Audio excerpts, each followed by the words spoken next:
Howdy! We're glad you're here. Welcome back to the Mink Ranch. I'm Dan Mink with the Rhinestone Roper Show. My wife Yvonne is holding the camera. We're talking about mounted throwing knives and tomahawks off the back of your horse. And today we're talking about how to go faster. You know, why would you want to go faster? Well, you're on the back of a horse, and faster is more fun, isn't it? It's more showy if you're going to do this for some kind of event or for some kind of demonstration.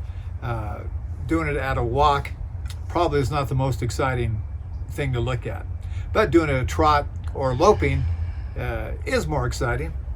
The other reason to do it at a trot and a lope is because that's what the contest rules call for. We haven't talked much about the contest, but you know the contest has 3 targets set up.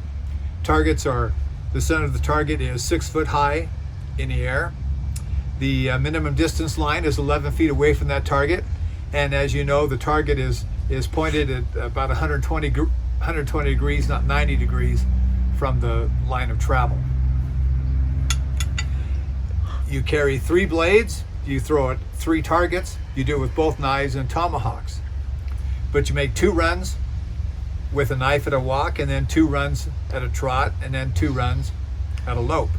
Then you repeat it with the tomahawk. As long as your blade is stuck in the face of the target, it doesn't make any difference if you hit a bullseye or you're out at the corner. There are rules for breaking a tie that are concerned with how accurate you are. You get 2 points for every blade stuck at a walk, 3 points for every blade stuck at a trot, and 4 points for every blade stuck at a lope. In these videos, you see me wearing gloves, throwing the knives and the hawks. You don't have to wear gloves, and I started wearing gloves because when I started doing this and started experimenting with it, it was in the winter. And in recent years, the only time I've been home to practice this is in the winter time, so I wear the gloves. I've continued to wear the gloves even though I'm throwing in the summer, because in low humidity areas, this knife with no leather on the handle, the knife gets real slick. And with just my hand can dry out, this knife is dry, and it's hard to hang on to it. You know, the knife tends to just slip out of my hand instead of being tossed out with my wrist. And if it just slips out of your hand, like we've talked about before, it does not tend to spin in a regular manner. So I wear the gloves. But I'll take them off right now so you can see what I'm doing. The challenge is to get your knife and your hawk to spin at the same rate so you can throw it at the same distance. You want to throw it at the same distance so your horse can run down the same path every time. The only thing the horse has to change is he might be doing it at a walk, at a trot, or at a lope, but he always runs down the same path. In prior videos, we've talked about the type of grip you can use, whether it's the handshake grip, the bouquet grip, or the thumb on top. You can decide which makes your knife spin correctly at between 13 and 11 feet. But for this knife, and for the other knives I throw, they all throw about the same, even the shorter ones. I use the handshake grip with the thumb on the side, and I plant that knife right at the base of my palm. That's a spot I can feel. I can repeat that, and I know that's where I need to hold it. To get the tomahawk to spin at the same rate, I can't plant that at the same spot in my hand. The tomahawk does not want to spin as fast as the knife does, so I have to do something to speed it up. One thing you can do to speed up the rate of spin of your implement is to hold on farther down the handle, and that's what I do. I rest this tomahawk on top of my little finger.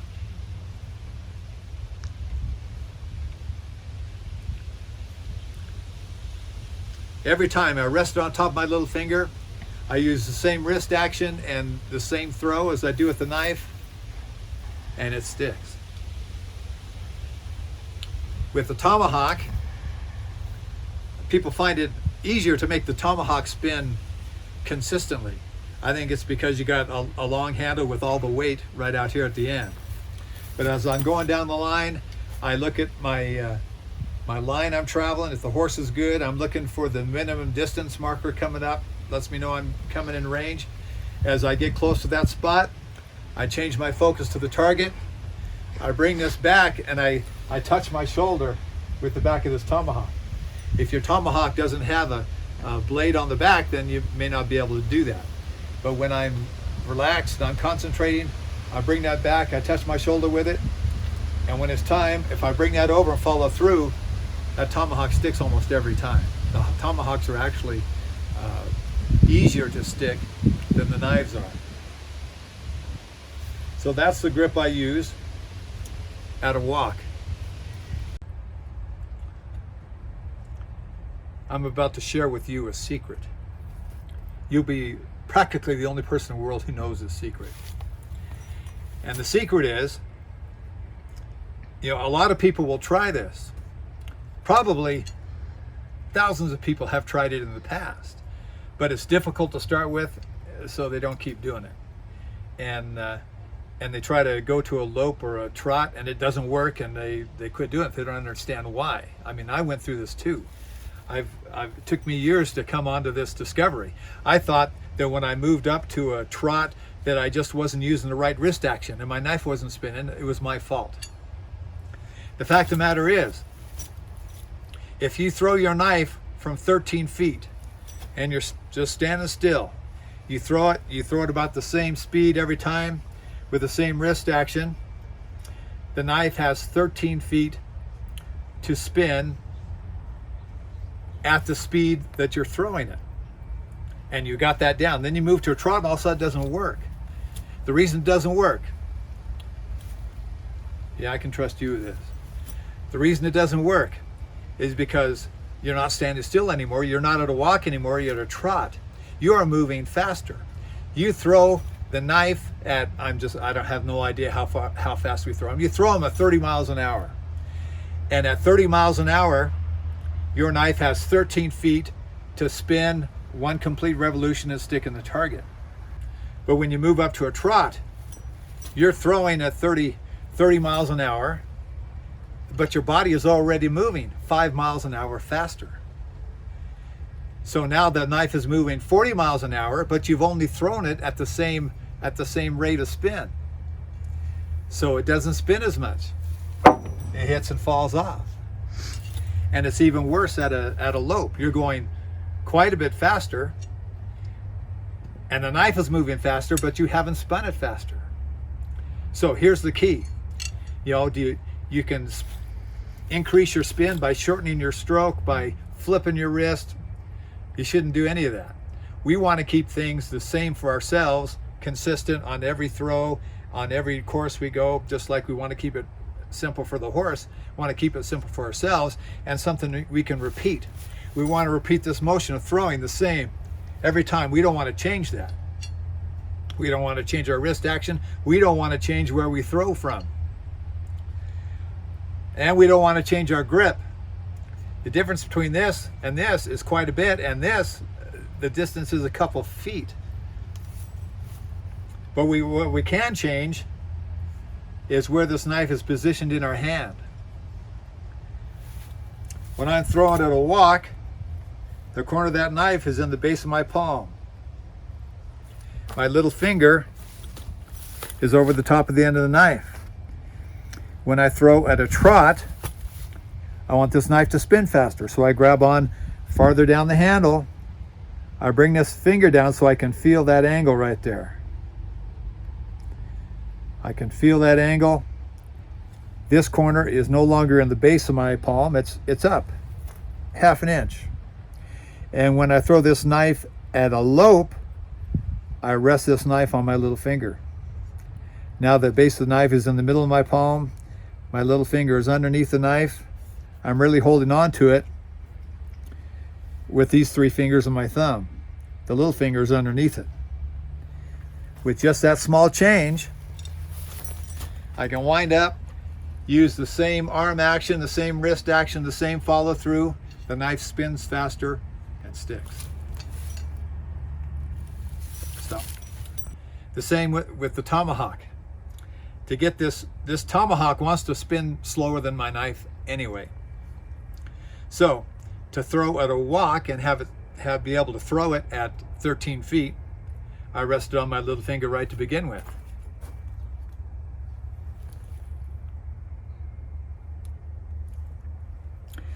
And when I'm throwing at a trot, I grab onto the edge with this ring finger.